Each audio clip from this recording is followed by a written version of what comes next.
9 number सवाल देखिए। 9 number सवाल है कि त्रिभुज एबीसी में जिसका कोण बी समकोण है, यदि tan a बराबर 1/√3 तो निम्नलिखित का मान ज्ञात कीजिए।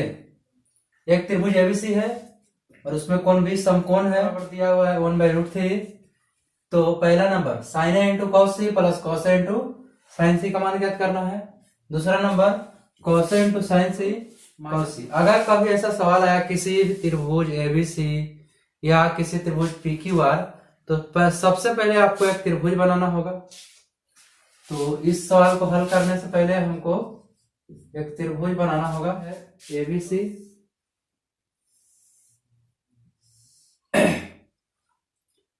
त्रिभुज ए बी सी, बोल रहा था बी समकोण हो, तो बी के पास क्या बना दिया, 90 डिग्री हो गया त्रिभुज एबीसी।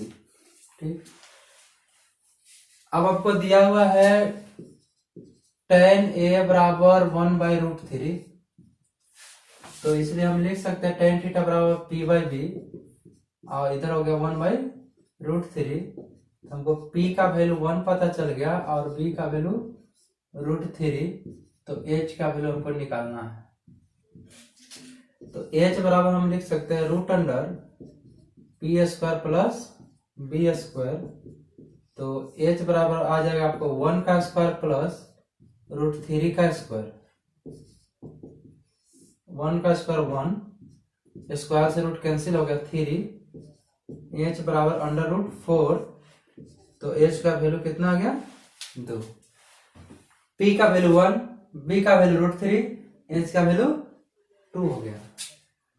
p b h तीनों पता चल गया। आपको sin a into cos C plus cos a into sine C का मान ज्ञात करना है।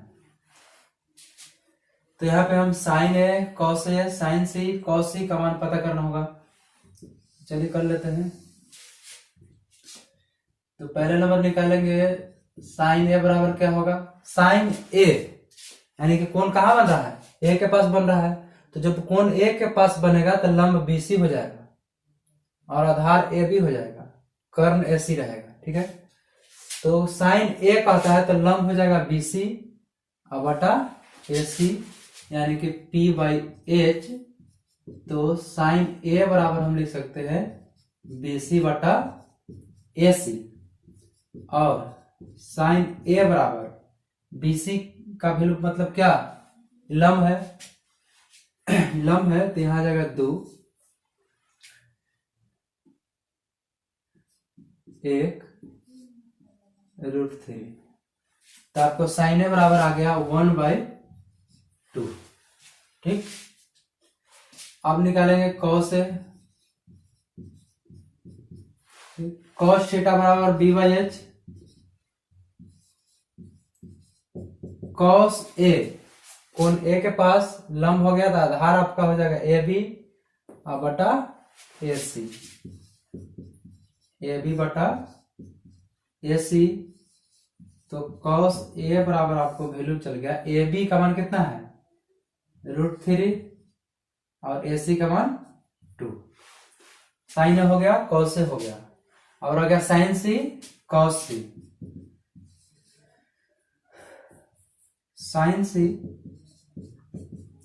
p/h, फॉर्मूला में कोई चेंजिंग नहीं,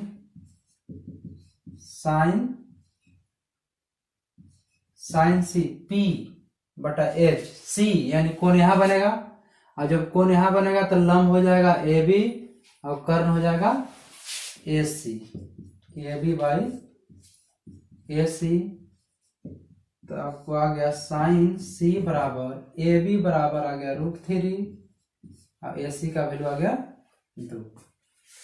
अब लास्ट है cos c। cos c बराबर b/h, और b/h c कह रहा है, लंब हो गया तो धार हो जाएगा BC बटा AC, BC बटा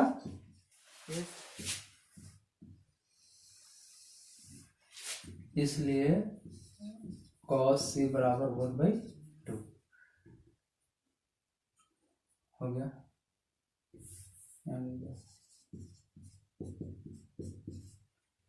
पहला नंबर सवाल है, पहला नंबर में है sine A into cos C plus cos A into sine C.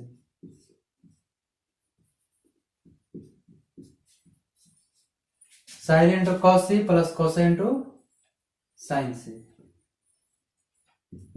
Sine A का वैल्यू आपको पता है 1/2, कॉस सी का मान आपको पता है 1/2 प्लस कॉस ए का मान पता है आपको √3/2 और साइन सी का मान पता है √3/2।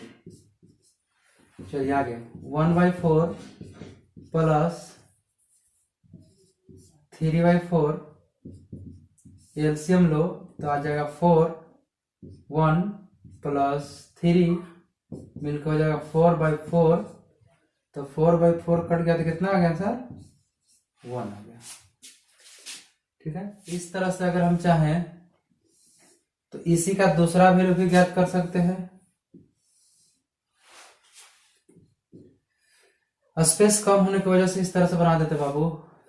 दूसरा नंबर सवाल है cos A into sine C plus sine A into cos सी।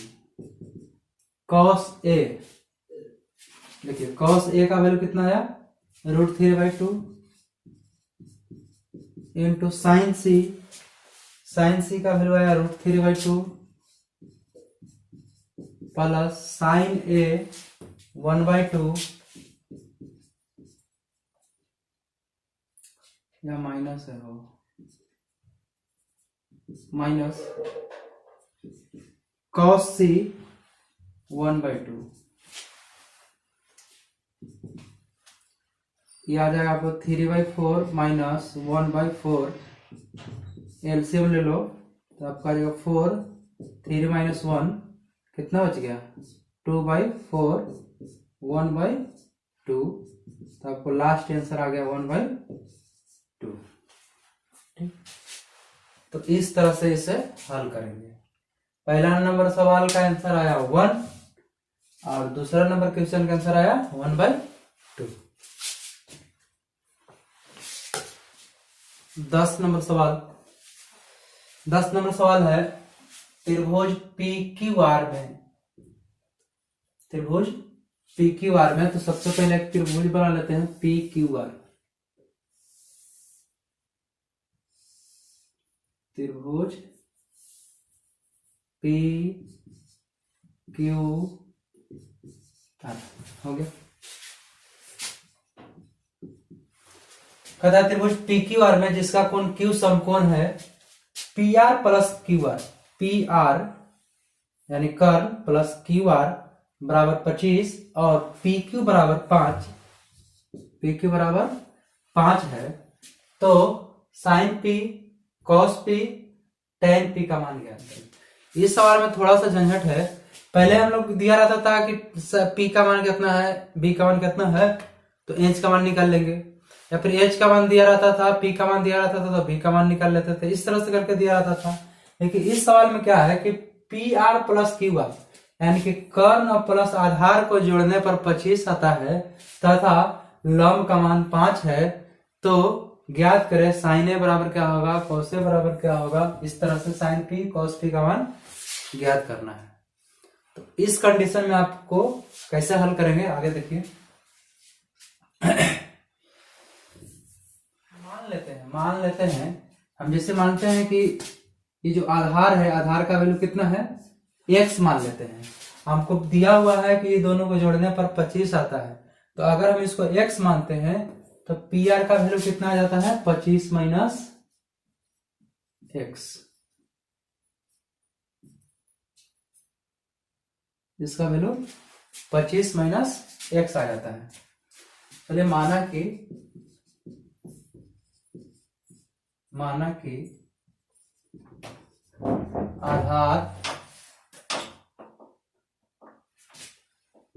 कि आधार क्यू आर बराबर x, इसलिए कर्ण पी आर बराबर 25 माइनस एक्स होगा। क्यों? क्योंकि दिया हुआ है P R plus Q R बराबर 25 तथा पी क्यू बराबर 5 दिया हुआ था। हम मान लिया कि ये कितना है, एक्स है, तो कितना आ जाएगा 25 माइनस एक्स। अब यहां से बनाते हैं पाइथागोरस परिवेश।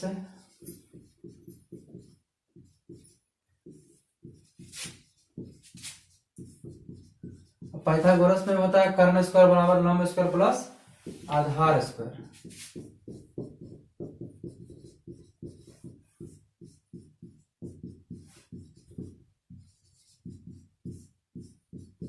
चलिए कर्ण आपका कितना है 25 माइनस एक्स है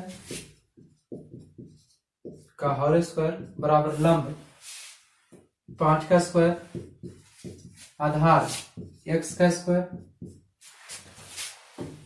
ए माइनस बी का होल स्क्वायर, तो ए स्क्वायर माइनस 2ab प्लस B square, A square minus 2a B plus B square बराबर 5 का स्क्वायर 25, एक्स का स्क्वायर एक्स स्क्वायर, 25 का स्क्वायर 625, 25 गुना के 50 x plus x square.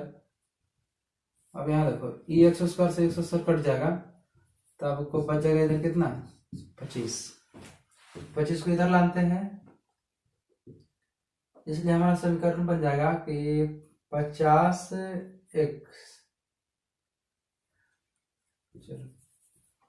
625 minus 25 बराबर 50 एक्स। ठीक है, ये आ गया इधर, ही चल गया उधर, यहां से बच जाएगा 600 बराबर 50 एक्स कट जाएगा 12 बार में। इस तरह से हमारा x का वैल्यू कितना आ गया 12 आ गया। x का वैल्यू 12 आ गया। x मैंने क्या आधार बराबर हमको कितना निकल गया, आधार बराबर 12 सेंटीमीटर। चलिए कर्ण बराबर हमारा दिया है 25 माइनस एक्स, तो कर्ण बराबर हम लिखेंगे 25 माइनस 12, तो कर्ण का वैल्यू आ जाएगा 13। अब हमारा सवाल था साइन पी का मान क्या होगा, कॉस पी का मान क्या होगा, टेन पी का मान क्या होगा। इसलिए साइन पी बराबर P by H, sine P H यानी कि कर्ण लंब बटा कर्ण। तो लंब आपका दिया हुआ था पहले से 5, नहीं ये गलती हो जाएगा, साइन पी का रहा है तो पी के सामने वाला ही लंब होगा, और इसका वैल्यू हमारा कितना आ गया है 12 आया है। कर्ण का वैल्यू कितना आ गया 13 आ गया। तो साइन पी का रहा है तो पी के सामने वाला लंब हो गया क्यू आर और कर्ण हो गया 13। तो इसके जवाब हम लिखेंगे 12 बटा 13 आंसर हो गया। आगे है कॉस पी, कॉस पी, तो कॉस पी बराबर फॉर्मूला आता है आधार बटा साइन पी बराबर 12 बटा 13। नेक्स्ट है टेन पी, टेन पी लंब बटा आधार, टेन पी पी का रहा है तो लंब आपका हो जाएगा 12, आधार हो जाएगा 5, 12 बटा। इस तरह से 1 से 10 तक सवाल हो गया समाप्त। 11 नंबर सवाल है। 11 नंबर सवाल कहता है कि 11 का पहला कहता है कि टेन ए का मान सदैव 1 से कम होगा, तो ये गलत कह रहा है, हमेशा 1 से कम नहीं होता है, टेन 45 का मान 1 होता है। दूसरा नंबर सवाल है कोण ए के किसी मान के लिए सेक ए बराबर 12 बटा 5 सही है, क्योंकि सेक थीटा बराबर फॉर्मूला आता है कर्ण बटा आधार। हम देख रहे हैं कर्ण का मान बड़ा है तो इसलिए सत्य होगा। तीसरा नंबर कहता है कि कॉस ए कोण ए के कॉस्केंट के लिए प्रयुक्त एक संक्षिप्त रूप है। यानी ये जो सवाल कर रहा है कि कोण ए का संक्षिप्त रूप होता है कॉन्स्टेंट, बिल्कुल गलत। किसका होता है? कॉस का होता है। चौथा नंबर सवाल है कॉट और ए का गुणनफल होता है। कॉट और ए का गुणनफल होता है, गलत ये भी है, क्योंकि कॉट त्रिकोणमितीय अनुपात है और ए क्या है? एंगल को दर्शाता है, तो दोनों एक दूसरे का गुणनफल नहीं है। पांचवा नंबर सवाल है किसी भी कोण थीटा के लिए साइन थीटा बराबर 4/5 होगा। तो साइन थीटा बराबर होता है लंब बटा कर्ण, और यहाँ पे दिया हुआ है कर्ण का मान 3 और लंब का मान 4। बिल्कुल गलत, क्योंकि कर्ण का मान हमेशा क्या होता है? बड़ा होता है। इस तरह से 8.1 समाप्त हो गया।